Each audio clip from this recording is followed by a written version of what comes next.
យការគឺជាម្ទេសការីបងប្អូនអានេះគឺជាប្រភេទម្ទេសរៀងផុកគោកអញ្ចឹងម្ទេសហ្នឹងខ្ញុំដាក់1ស្លាបព្រាបាយបន្ទាប់មកយើងបន្ថែមប្រេងល្ង1ស្លាបព្រាបាយទឹកស៊ីអ៊ីវ1ស្លាបព្រាបាយសម្រាប់អានេះគឺជាទឹកខ្មេះបងប្អូនអាចប្រើទឹកខ្មេះអង្គក៏បានឬក៏ទឹកខ្មេះធម្មតាក៏បានដែរហើយចុងក្រោយគេហ្នឹងគឺខ្ញុំបន្ថែមស្ករចំនួន2ស្លាបព្រាកាហ្វេយើងដាក់គ្រឿងក្រៅចូលទាំងអស់ហើយកូរច្របល់វាឲ្យចូលជាតិសព្វល្អមកសម្រាប់រសជាតិគឺយករៀងប្រៃផ្អែមណាហើយបន្ទាប់មកទៀតហ្នឹងគឺយើងមានជាផ្សិតខ្មៅផ្សិតនេះគឺត្រាំជាមួយទឹកពុះទុកចោលម្ដុំសិនទៅយើងមកហាន់សាច់គោម្ដងសាច់គោគឺខ្ញុំប្រើចំនួន1ខាំកន្លះហាន់វាបានលិតក៏បានឬក៏អញ្ច្រាំហ្មងក៏បានដែរបន្ទាប់មកយើងបន្ថែមខ្ទឹមស1ស្លាបព្រាបាយទឹកស៊ីអ៊ីវ1ស្លាបព្រាបាយសម្រាប់អានេះគឺជាទឹកឃ្មុំបងប្អូនខ្ញុំដាក់1ស្លាបព្រាកាហ្វេ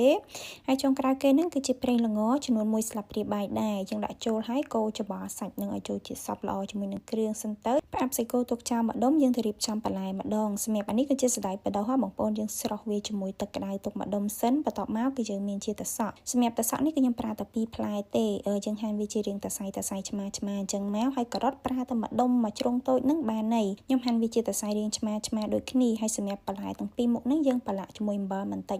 ដូចគ្នាជាមួយនឹងប្រេងល្ងក៏ដូចគ្នាដែរយើងច្របល់បន្លែជាមួយនឹងអំបិលប្រេងល្ងអីហ្នឹងឲ្យចូលជាតិសព្វល្អសិនមកយើងទៅប្រឡាក់សណ្តែកបដោះម្ដងសម្រាប់សណ្តែកបដោះក៏ដូចគ្នាដែរបងប្អូនដាក់តែប្រេងល្ងបន្ថែមអំបិលមកចិបមកច្របល់ដូចគ្នានឹងនិយាយទៅបន្លែគឺធ្វើដូចតែគ្នាទាំងអស់អញ្ចឹងណាហើយសម្រាប់ផ្សិតនេះគឺត្រាំទុកប្រហែលជាខ្ទង់កន្លះម៉ោងទៅ1ម៉ោងតោះតែវាទន់ខ្លាំងហ្មងយើងយកវាទៅលាងទឹកមួយទឹកពីរទឹកចេញហើយហាន់វាជាតសៃរាងឆ្មាអញ្ចឹងហើយចាំយើងប្រឡាក់ជាមួយប្រេងល្ងអំបិលជាមួយនឹងល្ងបន្តិចប្រឡាក់វាដូចបន្លែមុនដែរបងប្អូនហើយចុងក្រោយគេហ្នឹងគឺយើងមានជាសាឡាត់ក្តោបហាន់វាជាដុំរាងតូចអញ្ចឹងមកហើយបន្លែដែលយើងត្រូវយកទៅឆាហ្នឹងគឺមាន3មុខហ្នឹងបងប្អូនប៉ុន្តែមុននឹងឆាបន្លែគឺយើងមកចៀនពងមាន់មកគ្រាប់សិនសម្រាប់ពងមាន់គឺយើងចៀនយកជាប់ភ្នៅហើយចៀនយកឆ្អិនតែម្ខាងទេអញ្ចឹងហើយពេលចៀនហ្នឹងបងប្អូនបើកភ្លើងតិចបានហើយដើម្បីឲ្យវាឆ្អិនរាងខ្លាំងអញ្ចឹងទៅហើយសម្រាប់ការឆាបន្លែវិញគឺយើងអត់មានដាក់គ្រឿងអីទេបងប្អូនដាក់តែខ្ទះចាក់បន្លែចូលឆាមកព្រោះអីបន្លែហ្នឹងក៏យើងប្រឡាក់ជាមួយប្រេងល្ងរួចរាល់ដែរ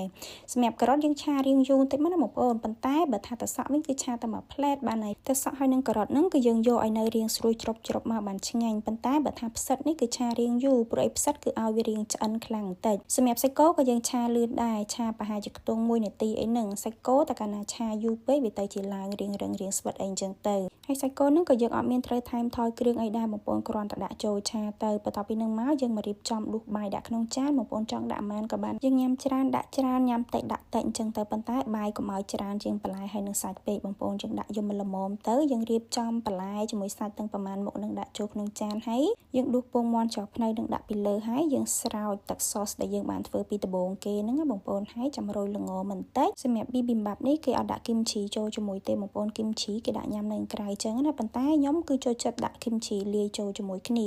ដាក់ចូលទៅវារាងជូរតិចវាឆ្ងាញ់មួយយ៉ាងអញ្ចឹងទៅបន្ទាប់ពីយើងដាក់បាយបន្លែសាច់ជាមួយទឹកសសពងទាអីចូលរួចរាល់ហើយបងប្អូនច្របល់មកនិយាយទៅអានេះគឺច្របល់ឲ្យចូលគ្នាសព្វម៉ត់ខៃហ្មងណា